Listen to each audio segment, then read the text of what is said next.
Selanjutnya ada citra berskala keabuan. Citra berskala keabuan atau grayscale adalah citra menggunakan tingkat warna abu-abu yang merupakan gabungan antara warna hitam dan putih. Setiap warna yang terdapat pada citra skala keabuan ini dikemukakan dengan sebuah nilai bulat antara 0 dan 255, dan nilai itu disebut sebagai intensitas. Di sini juga akan saya tampilkan contoh dari citra berskala keabuan atau citra grayscale. Selanjutnya ada citra berwarna. Citra berwarna mengemukakan keadaan visual objek-objek yang biasa kita lihat. Citra berwarna atau biasa dikenal dengan citra RGB terdiri atas 3 komponen, yaitu yang pertama ada komponen merah atau red atau R. Yang selanjutnya ada komponen hijau, bisa disebut dengan G atau komponen green. Dan yang ketiga ada komponen biru, yaitu dilambangkan dengan B atau blue. Jadi bisa dimengerti bahwa RGB itu adalah singkatan dari merah, hijau, serta biru. Setiap pixel terdiri dari 3 komponen tersebut. Di sini akan saya tampilkan contoh dari citra berwarna atau citra RGB. Baik, selanjutnya hasil penelitian. Hasil penelitian dari jurnal yang telah saya review adalah untuk membuat aplikasi yang efektif untuk tujuan penelitian, tahapan sistematis diperlukan dalam analisis dan perancangan aplikasi.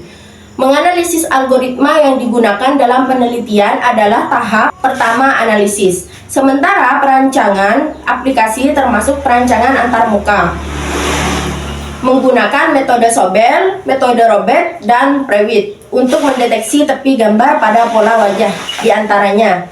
Langkah pertama adalah memasukkan gambar dalam subbab ini. Penulis menggunakan foto wajah aslinya berukuran 5 x 5 pixel. Gambar yang akan dimasukkan harus berekstensi JPG. Berarti tipe gambar harus bertipe JPG.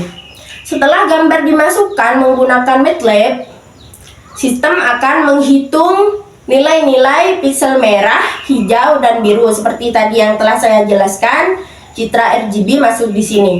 Kemudian nilai grayscale masing-masing RGB akan dihitung.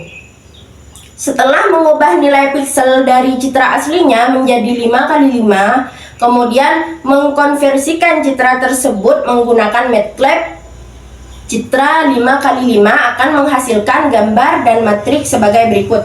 Di sini akan saya tampilkan hasil dari analisis tersebut.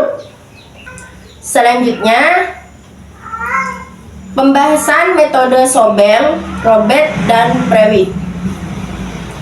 Metode Sobel yang biasa disebut dengan operator Sobel adalah operator yang banyak digunakan sebagai pendeteksian tepi karena kesederhanaan dan keampuhannya.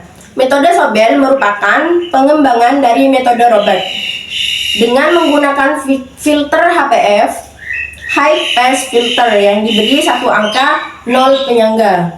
Selanjutnya di sini ada metode Robert, merupakan metode yang berbasis gradient dan menggunakan 2 buah kernel yang berukuran 2 x 2 pixel. Metode ini biasa digunakan untuk mengambil arah diagonal untuk penentuan arah dalam penghitungan nilai gradien sehingga disebut dengan operator silang.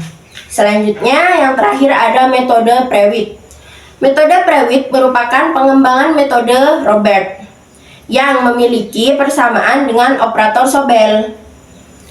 Perbedaannya, pada operator Prewitt menggunakan konstanta C sama dengan 1. Di sini saya mengambil tentang metode Sobel. Kita berfokus pada metode Sobel di sini. Seperti yang saya katakan tadi, metode Sobel yang biasa disebut dengan operator Sobel adalah operator yang banyak digunakan sebagai pendeteksian tepi karena kesederhanaan dan keampuhannya. Baik, kernel yang digunakan pada metode Sobel yaitu di sini akan saya tampilkan kernelnya.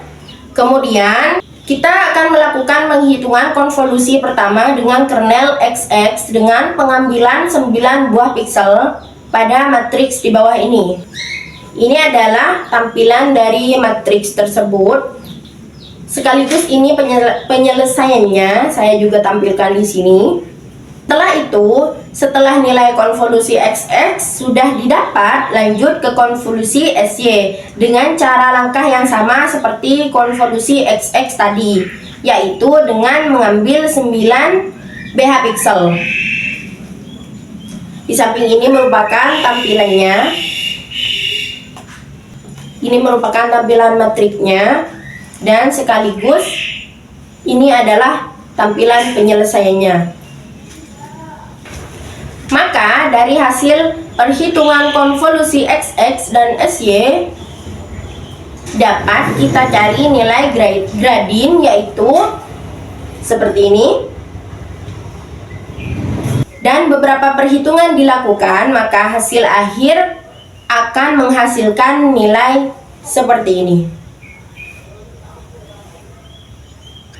Baik, seperti itu pembahasan dari metode Sobel yang merupakan tema yang saya ambil pada UAS kali ini. Dan ini saya tampilkan project yang telah saya kerjakan di MATLAB atau Google Colab.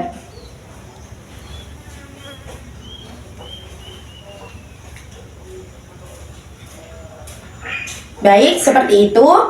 Selanjutnya kita lanjut ke slide. Kelebihan dan kekurangan yang saya temukan pada jurnal yang saya review adalah kelebihannya, pemodelan yang terdapat pada jurnal tersebut sangat membantu untuk menunjukkan hasil penelitian yang lebih akurat. Sementara kekurangan yang saya temukan adalah literatur yang digunakan dalam jurnal penelitian ini masih tergolong sedikit, sehingga penguatan secara teori untuk penelitian ini masih kurang. Baik, mungkin itu saja yang dapat saya sampaikan pada presentasi kali ini. Kurang dan lebihnya saya sangat mohon maaf yang sebesar-besarnya, sebab saya di sini masih belajar juga. Baik, mungkin hanya sampai di sini penyampaian dari saya. Wallahul muwaffiq ila aqwamit thoriq. Wassalamualaikum warahmatullahi wabarakatuh.